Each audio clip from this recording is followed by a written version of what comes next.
Galera, beleza? Como é que vocês estão? Meus amigos, se segurem nas cadeiras, porque hoje o assunto é seríssimo, sem nenhuma brincadeira. No dia de ontem, a Veja soltou uma longa nota sobre a história dos grampos, mas agora não diz respeito ao Marcos Duval, e sim a outros personagens, e não se passa em dezembro. Mas uma história que começa em setembro do ano passado, onde, para provar isto, a Veja apresenta um áudio do dia 14 de setembro de 2022, e a Veja ainda fez uma movimentação no dia 1º de novembro, onde eles haviam registrado em cartório que existia um plano, etc e tudo mais, por mais que fosse estranho e espantoso e difícil de acreditar. E além disso, tem mais algumas informações bem complicadas. A gente já vai abrir o vídeo comentando sobre isso, passo a passo. Quero mostrar algumas coisas, fazer algumas pontuações e mais algumas informações extras que inclusive envolve conversar com um funcionário da TIM que teria gravado aí o cara. Teria até o hacker da Lava Jato no meio da confusão. Enfim, não quero adiantar, já falei muita coisa. Ainda nesse primeiro tema, eu quero falar com vocês sobre algumas coisas que a oposição está pensando, diz respeito ao Comitê de Ética, né, onde os senadores podem ser aí caçados, senadores da oposição, algumas movimentações que a turma do Dilma ainda está pensando aí em torno dos atos antidemocráticos e mais algumas coisinhas, mas enfim. Depois eu quero falar com vocês sobre economia e sobre o PT, então não tem como ter coisa boa envolvida. Quero começar falando sobre as questões que envolvem o Banco Central. O Dilma falou muito ao longo do dia de ontem e a imprensa está começando a ficar bastante preocupada mesmo. Eu acho que sua Mônica Bergamo deu aquela passada de pano. E depois falarmos da questão do BNDES. E aí tem muito mais coisa pra gente falar, e não é aquela feijão com arroz básico, não. América Latina, ajudar os amigos, Venezuela, tem muito mais coisa. O discurso do mercadante tem que prestar atenção. E tem uma movimentação de uma empresa especial que eu quero comentar com vocês, mas não vou adiantar nada. E o último tema, se der tempo, a gente comenta algumas coisas ainda ligadas à América Latina. E uma coisa que estava no vídeo ontem, que foi a crítica que o embaixador da União Europeia falou aí do Dilma, mas não deu tempo. Mas enfim, vamos começar. E vejam só, assunto sério mesmo para valer. No dia de ontem, a Veja soltou essa nota.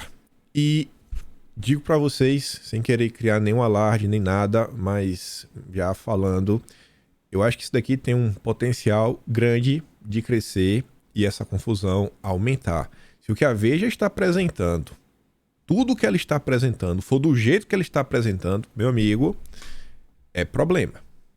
E as últimas coisas que aconteceram que eu falei pra vocês, ó, gente, acho que isso aqui vai dar problema. Infelizmente, eu tava certo e o problema começou a crescer. E vejam só. Quem soltou a nota foi o Reinaldo Turolo Júnior, no dia de ontem, ao 12h51. E começa assim, ó.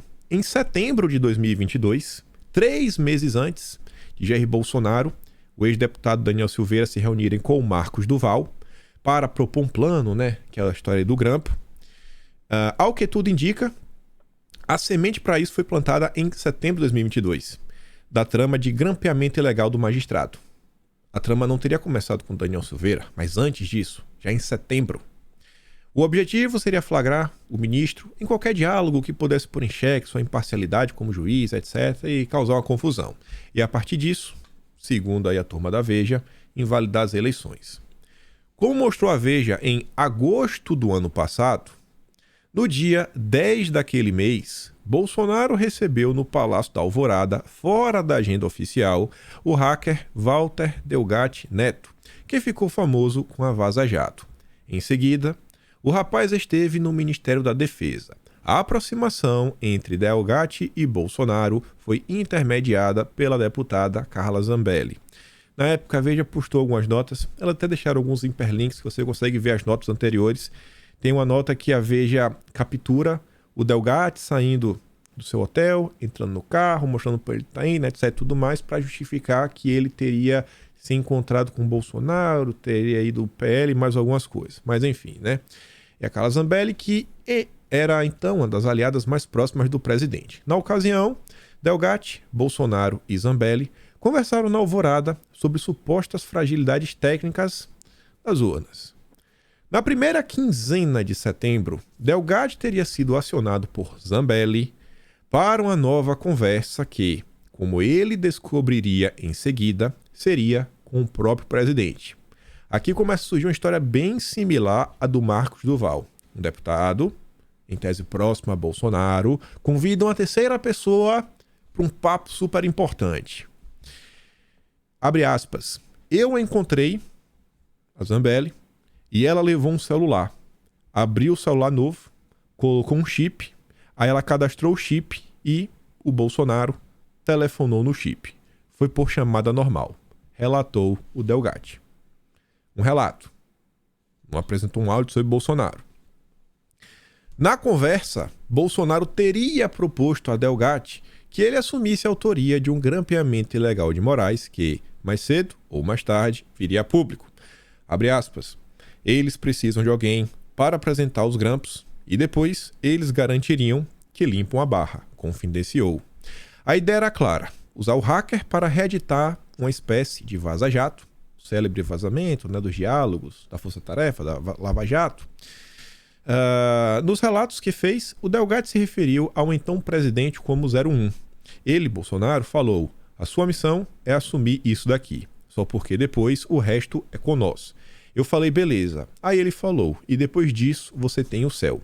Confira o vídeo abaixo. E aí a Veja disponibiliza esse vídeo, e elas colocam como se fosse do dia 14 de setembro, que tem o áudio do então Walter Delgatti Neto. Ah, o ministro. Não, pô. O 01, pô. Ah, o 01?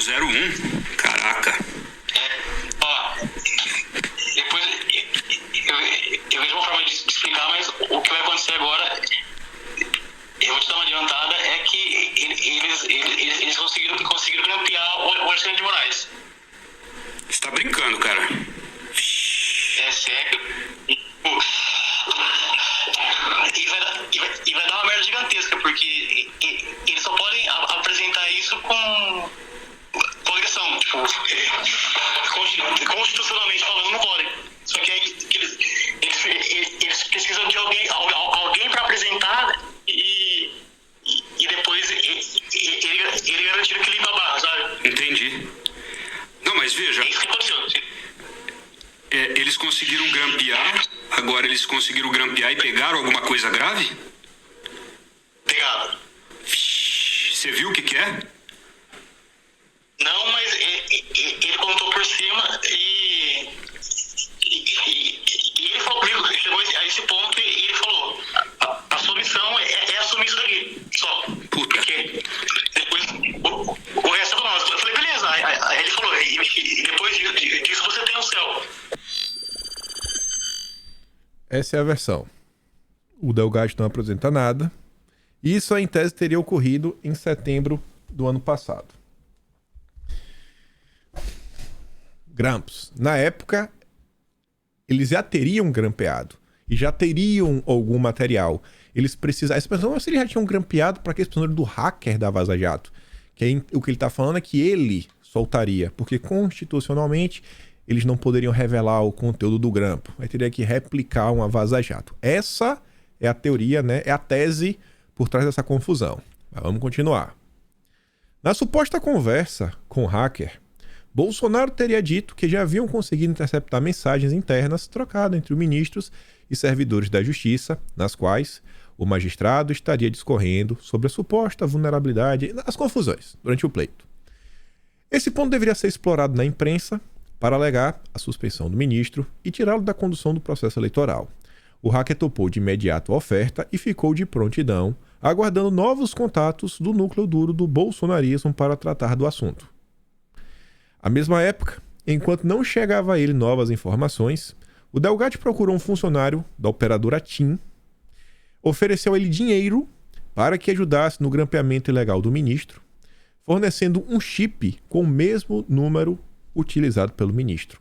Para fazer o quê? Você colocar o chip no celular, aí você tentar ter um acesso, WhatsApp, Telegram, etc. Você recebe o SMS, né, e você instala no seu celular. Então você teria como ler as mensagens. A conversa entre o hacker e o funcionário da TIM foi gravada sem o conhecimento de Delgatti. A Veja não apresentou esse áudio. Se esse áudio aparecer, é mais uma peça dessa confusão.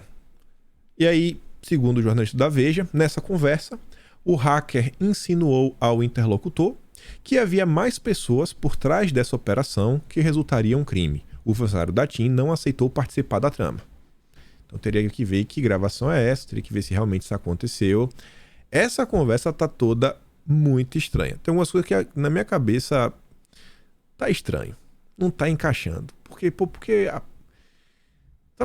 isso daí tá assim, é uma coisa que tá vindo atrás da outra. O Delgatti falou isso daí tudo. A Veja solta essa nota inicialmente ontem. Vem mais coisa por aí. O Delgatti tem alguma troca de mensagens dele com algum deputado próximo a Bolsonaro, com Bolsonaro. Mas a narrativa dele se encaixa, assim, muito bonitinha nessa trama inteira. Só que aí tem outro ponto.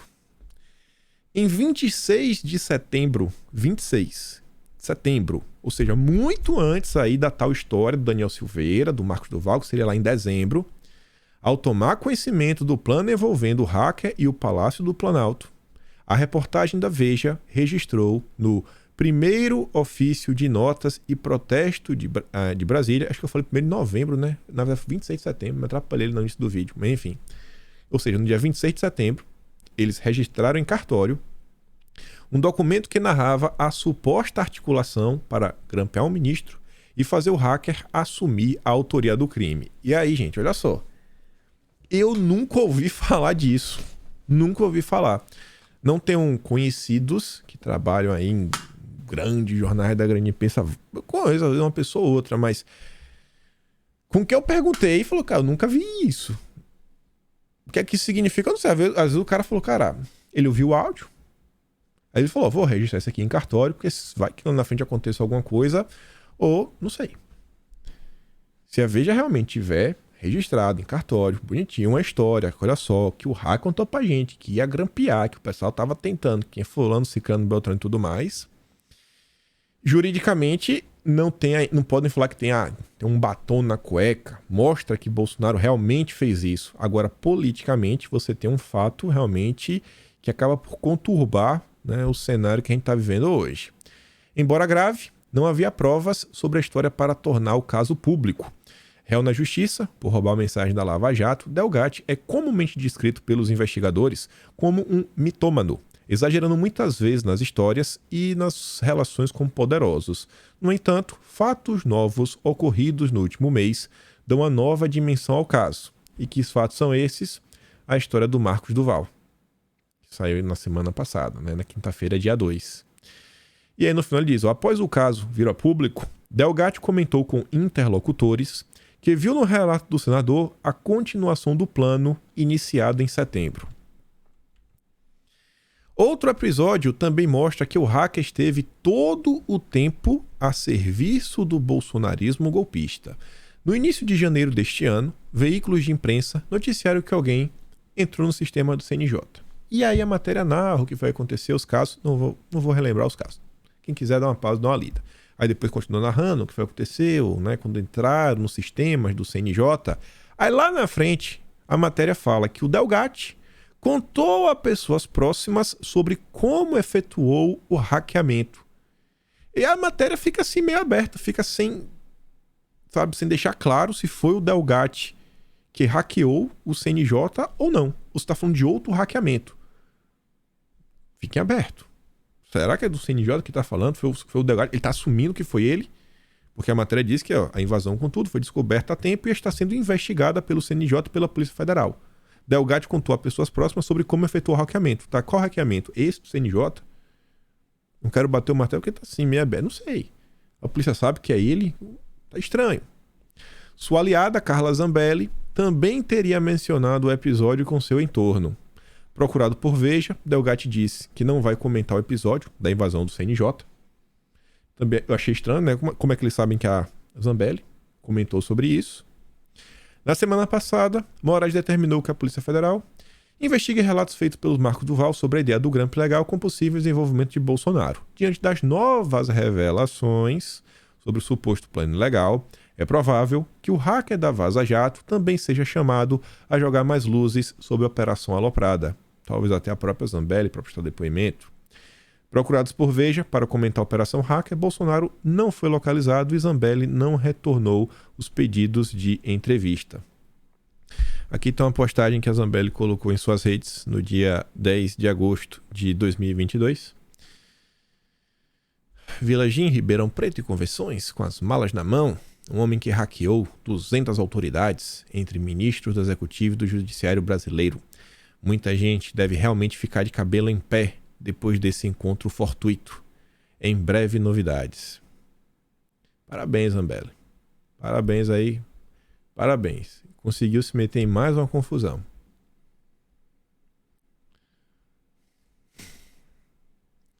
Olha as confusões, pessoal, que a gente tem que lidar. Mais uma vez, quando eu tava achando, não, agora as coisas no Brasil vão dar uma acalmada, vamos voltar a falar do que está acontecendo aí, do desgoverno, dar um foco maior, tentar dar organizado na oposição. Uma história que já é conturbada, a história do Marcos Duval, agora ganha um novo sabor. O que isso daí pode contribuir para um caso e ter assim, um peso jurídico, devemos ter algum esclarecimento nos próximos dias. Agora, tem que ver o que é que a Veja registrou em cartório, o que é que a Veja registrou em setembro do ano passado, dia 26. Tem que ver o que consta nesse áudio da TIM, onde o Walter Delgado queria um chip. E tem que ver também se esse áudio que foi apresentado é do dia 14 de setembro. Tem que saber também se o Delgado tem algum tipo de mensagem. Aí talvez agora você até entenda porque no caso do Marcos Duval, segundo um dos seus relatos, né, Bolsonaro teria ficado calado. E segundo até o relato que Bolsonaro postou para a imprensa, falou, pô, vai que eu tô sendo gravado. Olha a quantidade de maluco que levam, sabe, para conversar. Meu Deus do céu. Eu acho que eu vou apelidar de direita tabajara. Essa direita tabajara tá difícil, viu? Tá difícil. Tá difícil. Aí veja. Pega esse caso. Pega os episódios recentes de algumas pessoas aí na direita que não conseguem entender que não são mais ativistas e sim deputados. Eles agora possuem um mandato. Existe o tal decoro. Por mais que ele possa emitir opiniões sobre as coisas, existe um decoro, existe um jeito correto, né? Deputado não é humorista. Tô falando do caso da Globeleza. O campo de batalha. O governo quer transformar o Conselho de Ética e Decoro Parlamentar do Senado numa frente para tentar combater o discurso extremista na casa e enquadrar senadores alinhados à extrema-direita. Balela. Não tem isso de combater discurso. Eles querem eliminar a oposição. Recém-conduzido ao comando do Senado, óbvio, né? O Pacheco já foi avisado que para o governo é importante alguém da base no comando da comissão. Viu, Pacheco? Um dos nossos. Pra gente perseguir. Senadores da base pretendem procurar seus adversários, né, entre aspas, como o PSDB. Adversário não tem nada. Adversários que não são aliados à extrema-direita para tentar estabelecer um pacto democrático. Vamos perseguir, né, a turma da direita.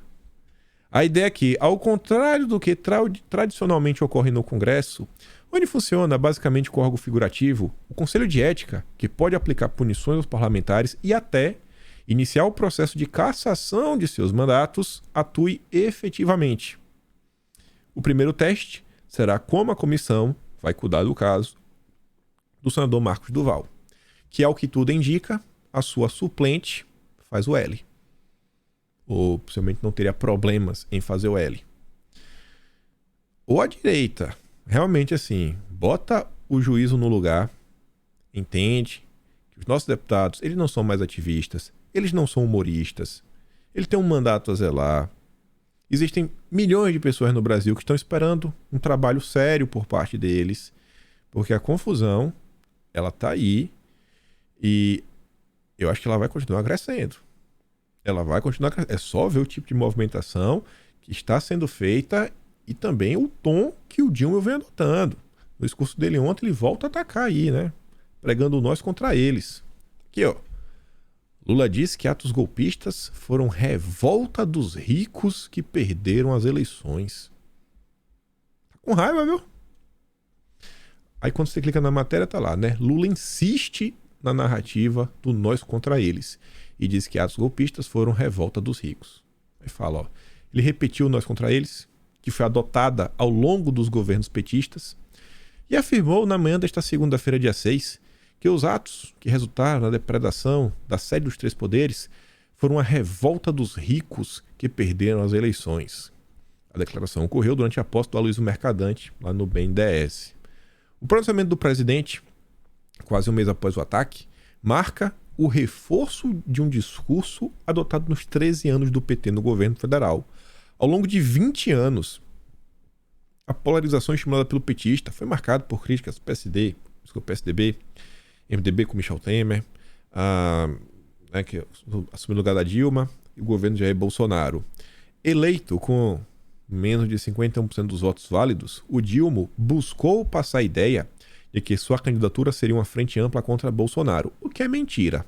Ele nunca tentou fazer isso. Quem fez isso foi o Estadão, que agora finge reclamar. Após o triunfo nas urnas, falou em reconciliação dos brasileiros divididos pela política, afirmando não haver dois Brasis. Não foi bem assim não, ele falou que tem dois Brasis, mas ele deixou claro que não tem espaço para um tipo de brasileiro nesse país, o que guarda a bandeira.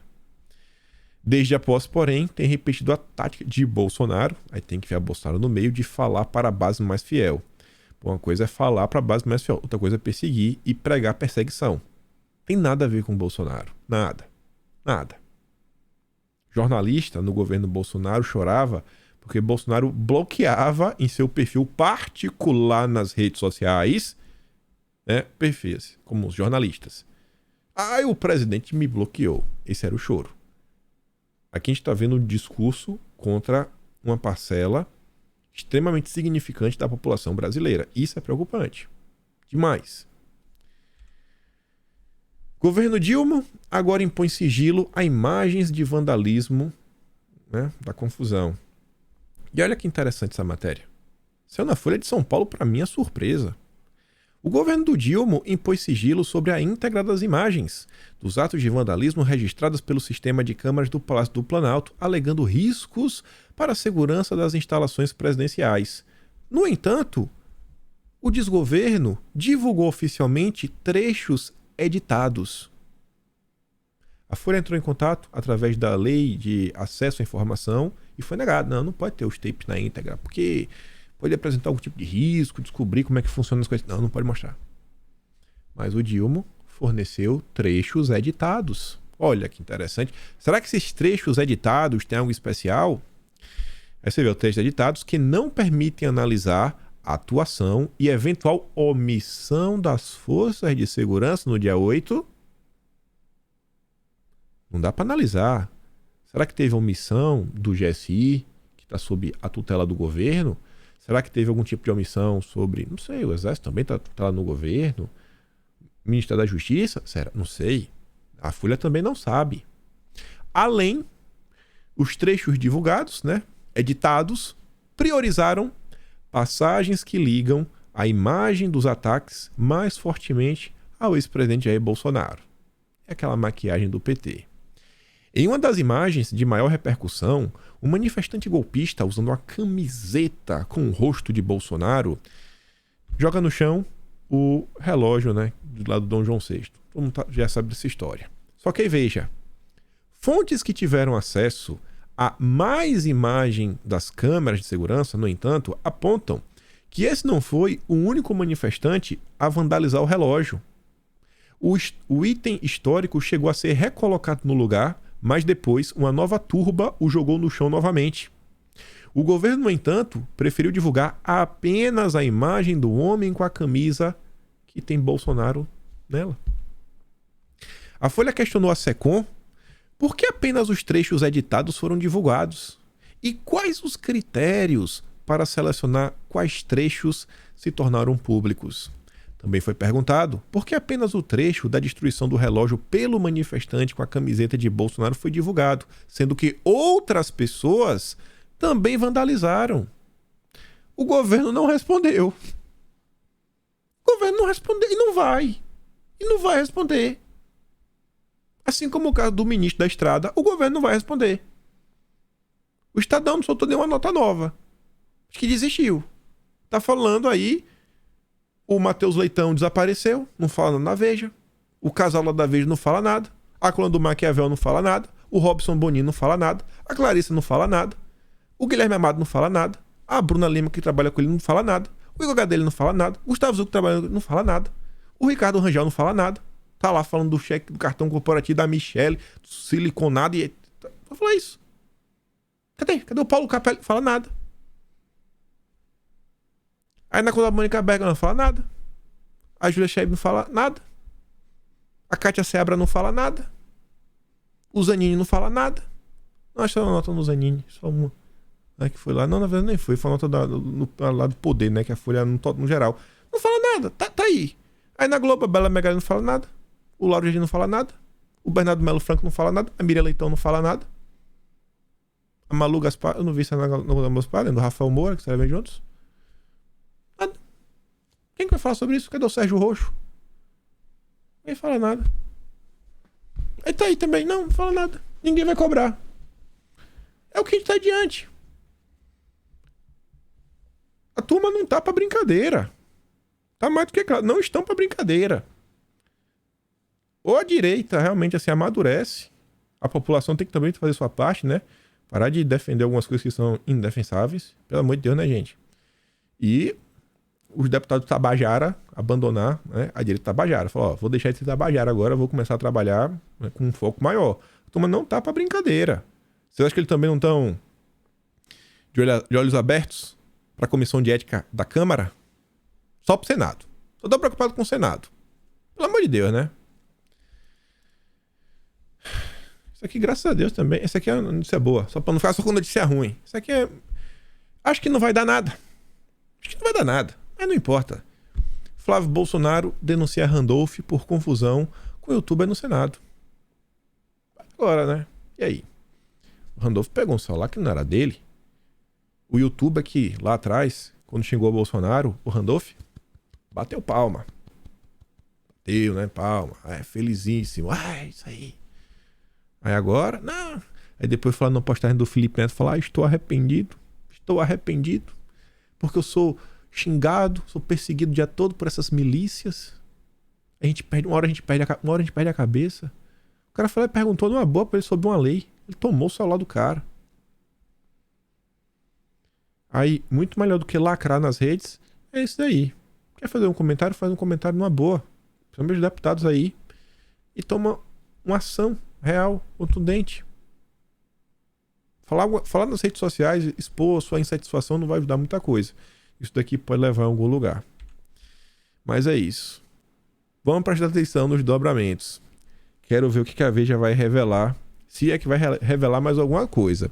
Mas eu acho que essa história não vai parar por aí. Diante dessa matéria do que foi apresentado, meu amigo, vem confusão. Mas vem confusão mesmo. Mas vamos continuar. Vamos falar do desgoverno. O dia ontem foi ruim, bem ruim para eles, com várias falas que repercutiram muito mal em diversas alas, diversos setores, inclusive dentro da própria esquerda. Uma parte significativa da esquerda cada vez mais está colocando a mão na cabeça, falando, bicho, vai dar ruim, vai dar ruim demais. Aí você vê, ó, uma das falas que repercutiu bastante no dia de ontem foi do ministro do Trabalho, o Luiz Marinho. Ele falou que se a Uber quiser ir embora, que vai regulamentar, vai. Chamamos os Correios. Rapaz, tu já pensou? Uber, o Correio fazendo Uber, o Correio. Não tem nem o que comentar, né? E é um absurdo, qualquer um que para e pensa. Eu acho que tem uma empresa que o brasileiro tem quem já fez qualquer tipo de compra online tem uma certa raivinha, é os Correios. Demora. Como é que demora para chegar os produtos? No dia de ontem, o Dilma reclamou do Banco Central. Mais uma vez. Mas ele não se contém. É uma vergonha esse aumento de juro, diz Lula em novas críticas ao Banco Central. E, depois dele, toda a sua turma, segundo a Veja, de maneira coordenada. Olha só, o gabinete da picanha. O ataque coordenado de aliados de Lula ao presidente do Banco Central. Eu vi a Gleice falando, eu vi o Boulos falando, eu vi vários perfis de esquerda pequeno, influenciadores, todo mundo tacando o pau no Roberto Campos. O gabinete da picanha, né? Esse é do bem demais. Mas você vê quem pensa, tá começando a falar, cara, tá meio complicado. Discurso do Dilma tem efeito reverso. Eleva a expectativa da inflação e pressiona juros. Óbvio que isso ia acontecer. Aí veja, o Josias, aquele carequinha lá da UOL, que odiava Bolsonaro, odiava não, né? Odeia Bolsonaro, fez o L com força.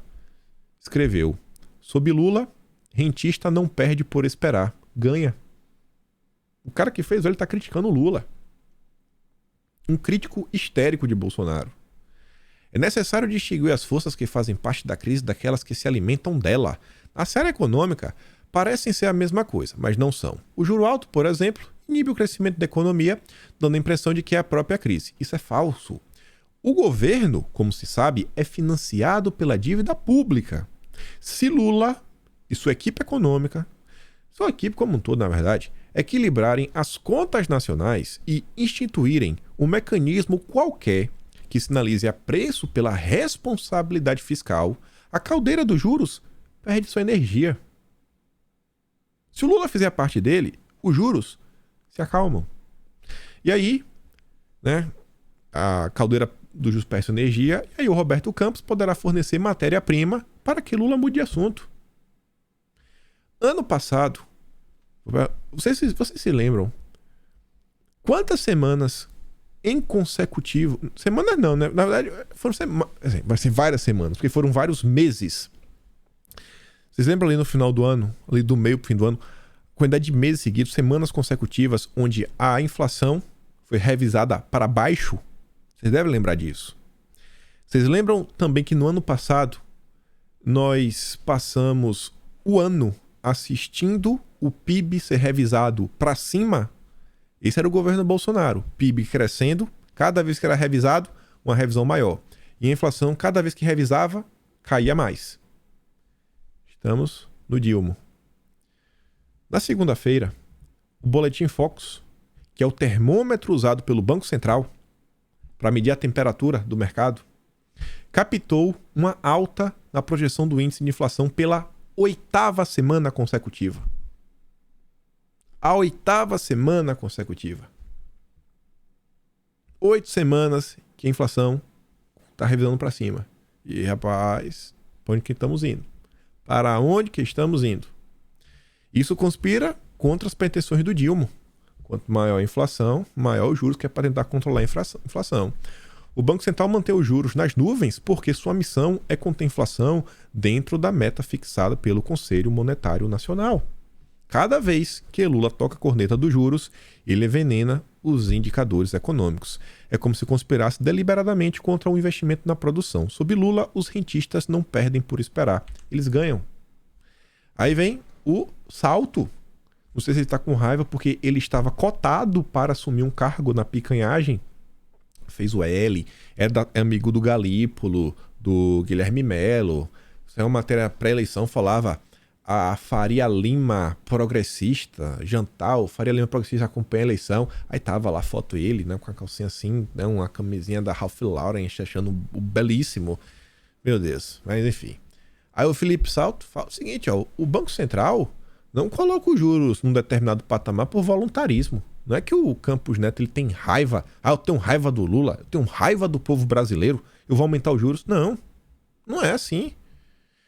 Declarações como esta que o Dilma fez, né, afetam as expectativas, aumentam o custo de financiamento dos títulos do governo e acabam gerando o efeito contrário. Isto é, os juros sobem. Na primeira entrevista na Casa Nova, o economista, que também é colunista do Estadão, diz que o momento agora é de segurar todas as pressões. O espaço fiscal é zero. Não tem espaço para nenhum gasto e nenhuma renúncia fiscal adicional. E ele prevê um déficit de 120 bilhões mesmo com as medidas de ajustes fiscais anunciadas pelo Haddad. O Haddad anunciou que ia fazer acontecer, achar não sei quantos... Vai ter déficit, 120 bilhões. No mínimo. Conhecendo o Brasil, o PT, pode botar 150. 150 para fazer caridade. Ele alerta que é urgente o governo apresentar um plano de médio prazo que vai além de reequilibrar o orçamento. Na sua avaliação, o anúncio de uma nova regra fiscal é para ontem. Não tem.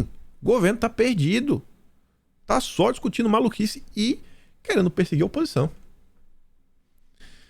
Aí agora vem a Catanhede, ó. Colocou a foto do Lula. O que o Dilma 3 quer repetir? Os acertos do Dilma 1 ou os erros da Dilma Rousseff? Ainda não caiu a ficha, né, Catanhede? Ainda não caiu a ficha, mas vai cair. Não vai demorar. Não vai demorar. Aí temos a Mônica Bergamo, né? Essa não abandona o PT jamais. Presidente do Banco Central pode ser exonerado por descumprir metas de inflação e tem competência questionada pelo Dilma, viu? Não é porque é independente que não pode cair. Ó, as metas ali, acho que não cumpriu. Toma uma rasteira, viu? Turma tá começando a subir o tom. Se prepara aí, Campos Neto, que vem pra cima dele. Aí, sobre a questão da autonomia do Banco Central, a ala centrista do governo não respalda mudança, né, do status aí de independente. Diz que não tem espaço. Quem diz isso? PSD do Kassab, MDB do Baleia Rossi e União Brasil, não sei quem é o dono. Né? Tá perdido. É o Bivar, aí tem o Rueda, o Semineto, tem a turma do Elmar. Quem é? Não sei. O que eu sei é uma coisa. As nomeações, as sabatinas para o Banco Central, elas passam pela CAI, que é a Comissão de Assuntos Econômicos do Senado. Sabe quem que fica com essa comissão? Quem estava com ela? O PSD do Kassab. Sabe quem que está extremamente interessado em comandar a CAI?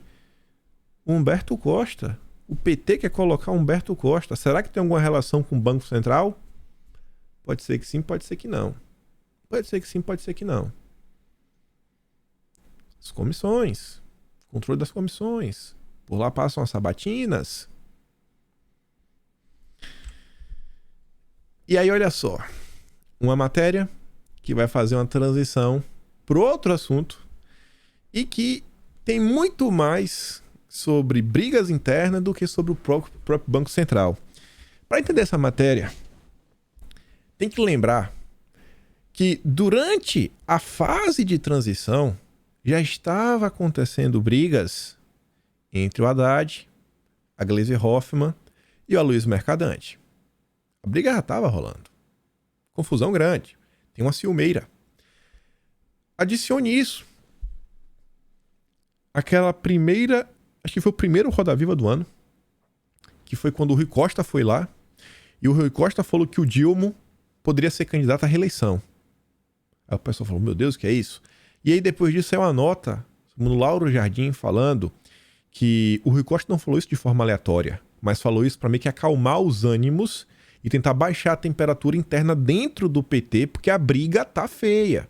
Haddad contra Gleisi Hoffmann e Aloysio Mercadante.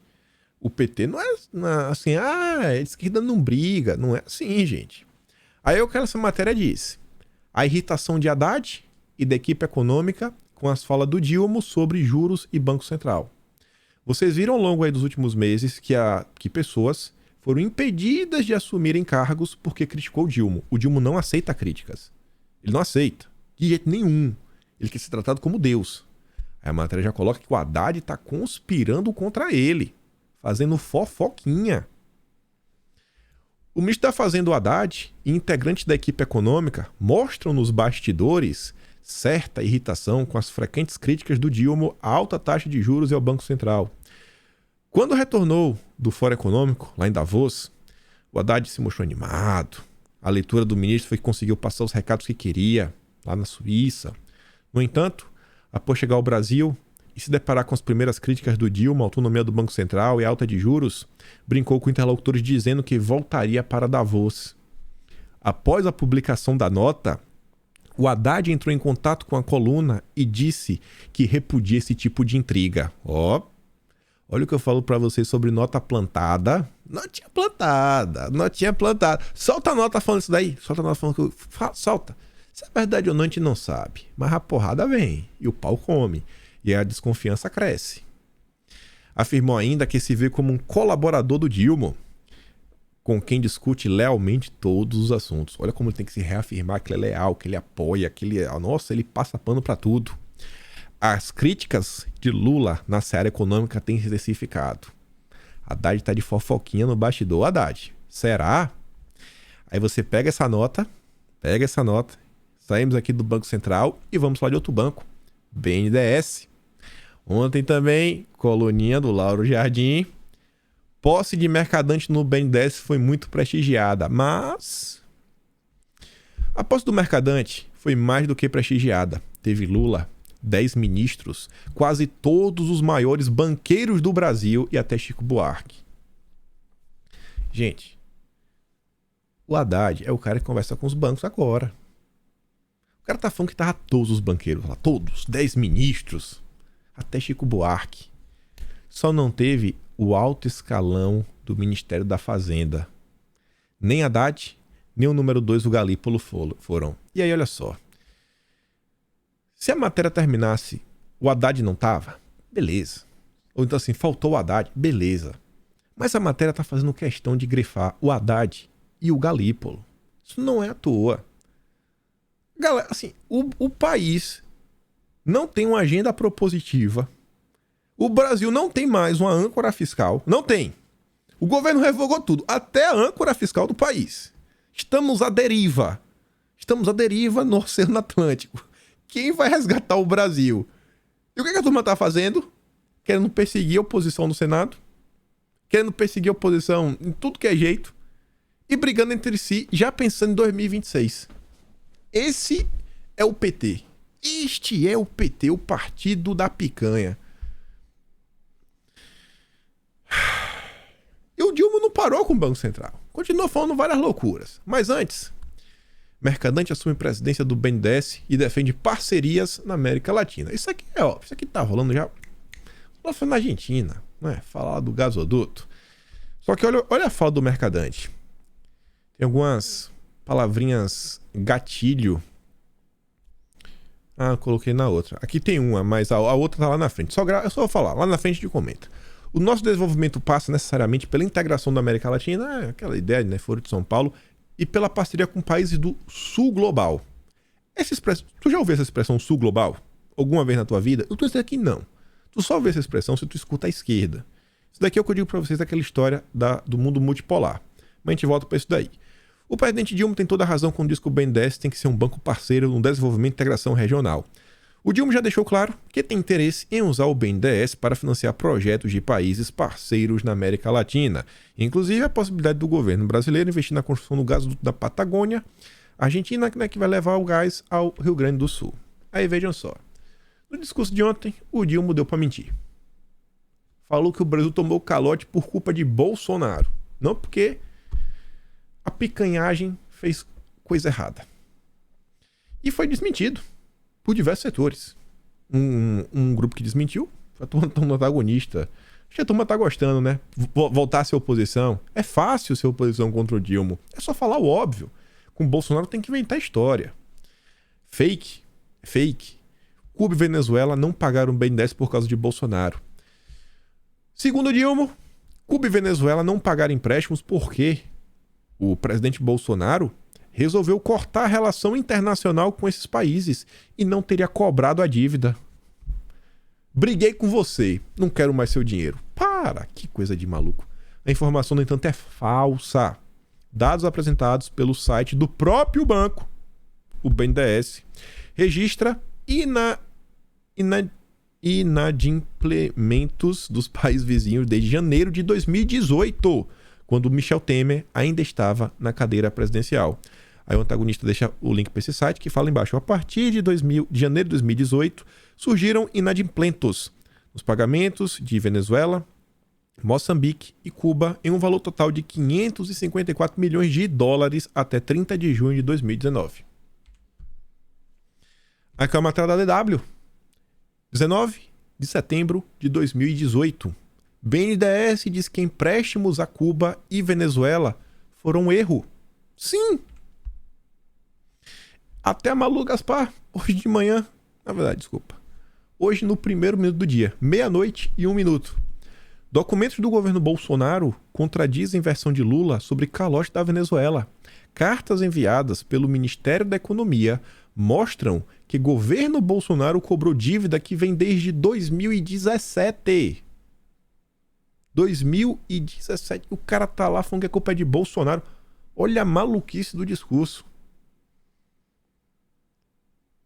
Pessoal, o picanheiro médio que votou no Dilma achando que ia ganhar picanha, esse cara pode ficar de boa. Esse cara pode achar que tá tudo certo. É isso aí, Brasil.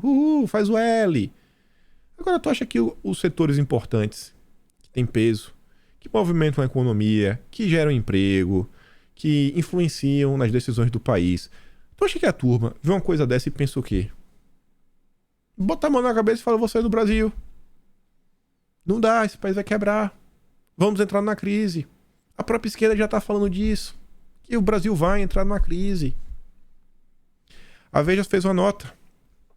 Qual é o país com o maior calote no BNDES?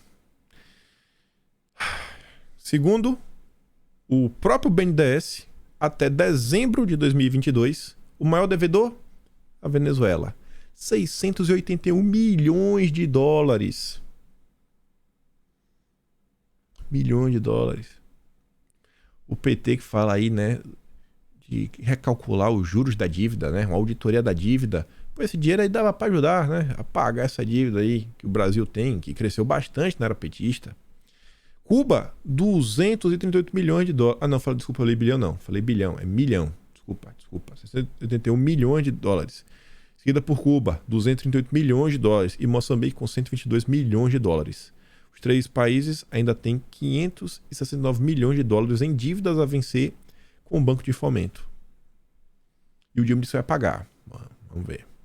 Vamos ver se vão pagar. BNDES pode repetir os erros do passado com empréstimos, dizem economistas. É o que eu acabei de falar. O Dilma pode falar para a plateia dele, para a turma da esquerda, mas tem uma parcela grande da população que já está vendo o que está acontecendo. Não é que eles vão se arrepender de fazer o L. Até pode. Mas eles vão tomar algum tipo de ação. E tem uma coisa que está me chamando a atenção também esse tempo. É que o Alckmin desapareceu. Não fala mais nada. Não aparece. É como se o Alckmin tivesse assim, ó. Eu não participei dessa confusão, viu? Quer derrubar, derruba o Dilma. Se eu subir, a gente resolve. Bora ver. Aí você vê, o desgoverno está preocupado em ajudar os amigos, né, com o BNDES. Até o Ciro Nogueira está batendo no PT. Ele posta aqui uma nota do Valor Econômico. BNDES suspende desembolso em 9 programas de crédito rural. E o Ciro Nogueira fala, ó, dinheiro para ajudar o agricultor brasileiro a continuar produzindo o alimento que abastece 1 em cada 5 pratos de comida no mundo, não tem mais. Estamos sob nova direção. Quer ter apoio do BNDES para seu negócio? Melhor ir para a Argentina e abrir uma empresa de gás. Ontem o Mário Frias, ele assinou e está pedindo apoio. Precisa de 171 assinaturas para pautar a PEC do Daniel Freitas, deputado. Está lá, assinei como coautor a PEC de autoria do deputado Daniel Freitas, que obriga que qualquer empréstimo do BNDES para outros países obrigatoriamente, né, passe pelo crivo do Congresso Nacional e não apenas de uma canetada da presidência. E deixa lá o número do documento para assinatura, etc. Tudo mais. Precisam de 171 assinaturas. Espero que trabalhe e consiga e tenha força de pautar e avançar com esse tema, que eu acho que é do interesse do Congresso, né? Ter mais poder sobre o orçamento. E olha só, além das críticas do Dilma, eu falei que tinha votado naquele discurso, né? Sul Global, quem disse isso foi o Luiz Mercadante, isso não é à toa. Ele falou mais coisas. A Veja captou parte do discurso. Veja se você... Não, olha essa manchete. O papel do BNDES na luta contra o racismo e pela igualdade de gênero. Uma instituição financeira preocupada com questões sociais. Vocês acham... Isso lembra alguma agenda para vocês? Uma agenda que está bem presente no mercado financeiro? Alguma agenda? A Luiz Mercadante assumiu nesta segunda a presença do BNDES e prometeu que o banco terá uma atuação inédita no combate a esses problemas. A ideia de Mercadante é usar recursos do banco para apoiar empresas e iniciativas que tenham mulheres e pessoas pretas em seus comandos. O banco também abrirá novos concursos públicos com cotas, né, só para mulheres e negros, e criará um novo programa de estágio só para pessoas não brancas. A agenda de gênero e enfrentamento do racismo estrutural será parte da estratégia de negócio do BNDES. Tem rabo de SG, tem pata de SG, tem pelo de SG, late SG. Deve ser SG, né? Isso aqui não é a mesma coisa que, por exemplo, a B3 também está fazendo. Não, agora para a empresa poder estar listada aqui na B3, ela vai ter que ter seu conselho, né? Um grupo de minoria, aí vai ter que ter isso, aí vai ter que ter aquilo outro. Agora você só pode pegar empréstimo se você for SG. Olha que interessante. Eu fico pensando, né? Sei lá, se for uma empresa pequena, bem pequena, mas que queira bater na porta do BNDES e for uma empresa, por exemplo, familiar. Sei lá, a mulher toma conta dos filhos e, sei lá, quem toca o barco é o pai, com os filhos, os primos, o tio. Só tem homem. Aí essa empresa não vai ter vez, né? Uma empresa familiar, porque não tem mulher. Se for todo mundo branco, pegar um exemplo. Será que esse é o caminho certo? Olha como o desgoverno está avançando com a agenda SG de uma forma assim absurda. Absurda. Papinho, né, que veio lá de Davos encomendado. Só que ele foi além. O Mercadante ele não parou aí. Falta alguma coisa. A questão, o S do SG está sempre aí. A governança, esquece por hora. Agora tem outra letra, né? A letra E. Environment, meio ambiente. Essa não pode ficar de fora. Discurso da posse do BNDES. Eu fui lá ver o discurso na íntegra, né? No site oficial do BNDES. Olha o que o Mercadante disse, em 4 parágrafos. Senhoras e senhores, nosso planeta não tem chance de sobreviver e de prosperar se o sistema econômico e financeiro não mudar radicalmente para enfrentar a emergência climática e social. Estamos muito perto de uma catástrofe ambiental sem retorno e a tragédia social está em toda parte. Precisamos enterrar de vez o obtuso negacionismo climático que nos tornou o grande vilão ambiental do planeta. Nós somos o grande vilão. O Brasil é o grande vilão. O Brasil que, segundo a esquerda, não tem indústria. Ou seja, não está emitindo, não tem chaminé jogando carbono na atmosfera. O Brasil que tem mais de 90% de sua matriz energética de fontes renováveis. Nós somos os vilões. O país que tem o Código Florestal, um dos mais restritos do mundo. Nós somos o vilão. Nós. O Brasil. O país que para você minerar é a coisa mais difícil do mundo. Nós somos os vilões. Tá de brincadeira comigo, pô. Esse cara que odeia o Brasil. Esse cara é inimigo do Brasil. Como é que eu quero ter coragem de falar uma coisa dessa? O BNDES precisa apoiar a transição justa para a economia de baixo carbono. O peão não está conseguindo comprar um motor novo para sua fábrica. E o cara tá me falando de economia de baixo carbono. A prioridade é inacreditável. Bem como promover a inclusão produtiva e a reurbanização inteligente. Visando construir as cidades do futuro. Cidade do futuro. No Maranhão, o ministro do governo do PT pegou a verba dele do orçamento secreto, mandou pra cidade, que a irmã dele é prefeita, onde 1/3 da população mora em rua que não tem terra. Não tem terra pra um caralho. E aí eles fez um asfalto que passa por onde fazendo a família dele. E o maluco tá me falando de cidade do futuro. O brasileiro não tem esgoto. E o cara tá me falando de cidade do futuro. Meu Deus, isso aqui me dói. Essa agenda é uma das coisas mais absurdas que eu já vi na vida. Mas beleza, aí vem. Transitar para a economia de baixo carbono com empregos verdes e de baixa emissão imperativo que orientará a estratégia do banco. Eu comentei sobre isso. Quem tá lá no conselheiro? Aquela Isabel Teixeira. Estava cotada para ser a autoridade climática. Consultora lá na ONU. Ficava lá de rivalidade com a Marina Silva. É a mesma coisa. Meu Deus do céu. É para isso que quer mudar a lei das estatais. Pro Mercadante. Esse é a esquerda que vai reindustrializar o país. Meu Deus do céu. Assim, como as pessoas não estão acordando pro que está acontecendo e o que está vindo. Deixa eu adiantar, porque eu quero botar outra matéria. Eu tô ficando nervoso já. Dá uma pausa aqui só nessa parte de meio ambiente, que eu falei que eu queria voltar no sul global. Senhoras e senhores, a grande liderança internacional do presidente Lula reposicionou o Brasil no mundo. Olha só, um reposicionamento, é um primeiro momento. E abriu uma janela de oportunidades para explorarmos uma nova configuração geopolítica planetária.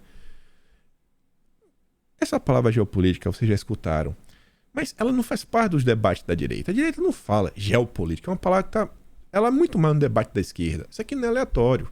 E depois ele fala do sul global. O cara tá falando o que eu tô falando para vocês. Eles também querem, de alguma forma, promover essa nova ordem. BRICS expandido. Já falei, isso não é necessariamente algo ruim para o Brasil. Você mudar, você não bater continência para tudo que vem da União Europeia, da ONU, dos Estados Unidos. Mas quem garante que isso aqui vai trazer algum tipo de melhor? Só porque você não vai bater continência para um lado, você vai bater continência para o outro. Mas para o Brasil, qual é o ganho? Qual o ganho para o Brasil? Porque, pelo visto, todo o que existe de pior na agenda ocidental, atlanticista, como a esquerda diz, eles estão abraçando, colocando debaixo do braço. Aí veja, a turma está falando em economia de baixo carbono. O que é que gasta, o que é que emite mais carbono? Caminhões ou trens? É o caminhão. O caminhão emite mais carbono do que um trem. O desgoverno não quer construir a Ferrogrão. A gente vai lembrar esse caso rapidinho. Só que antes, vamos voltar para os motores a combustão do caminhãozinho. Não faz sentido estimular combustível fóssil. É? Diz o executivo da Raízen, sub MP. Produtora de etanol. Olha o subtítulo.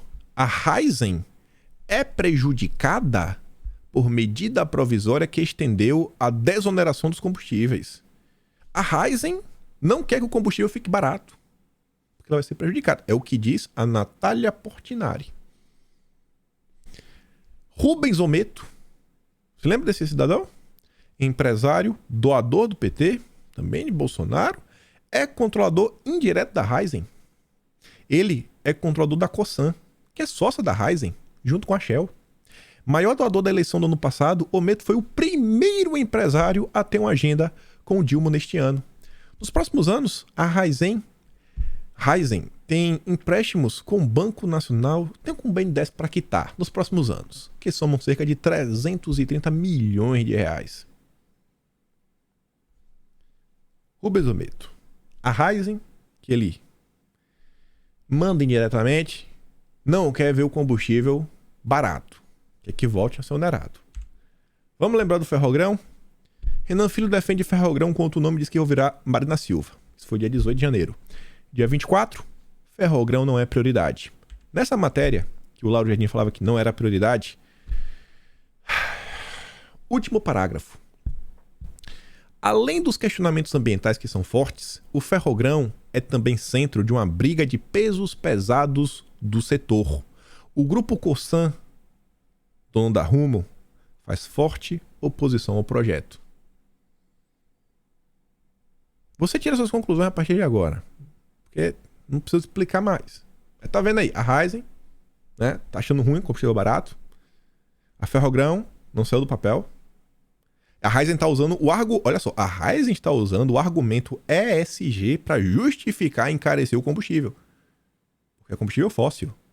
Eles vendem etanol. É tão melhor, né? Muito melhor. Nossa, sensacional. Salvamos o planeta. Tá bom. Aqui é só para lembrar, né? Como foi a conversa do Lula e do Rubens Ometo. Primeiro empresário a ter agenda privativa com Dilma, Ometo, né, apresentou ao Dilma um plano bilionário de investimentos da Cosan nos setores de energia, Raízen, infraestrutura. O empresário também tratou de problemas no setor de combustíveis. Foi mesmo, é? Vou ler de novo. O empresário também tratou de problemas no setor de combustíveis. Onde a sonegação fiscal é uma festa. Só isso que ele tratou. Tá bom. Esse é o Brasil. Da picanha, do L. Difícil, pessoal. Difícil.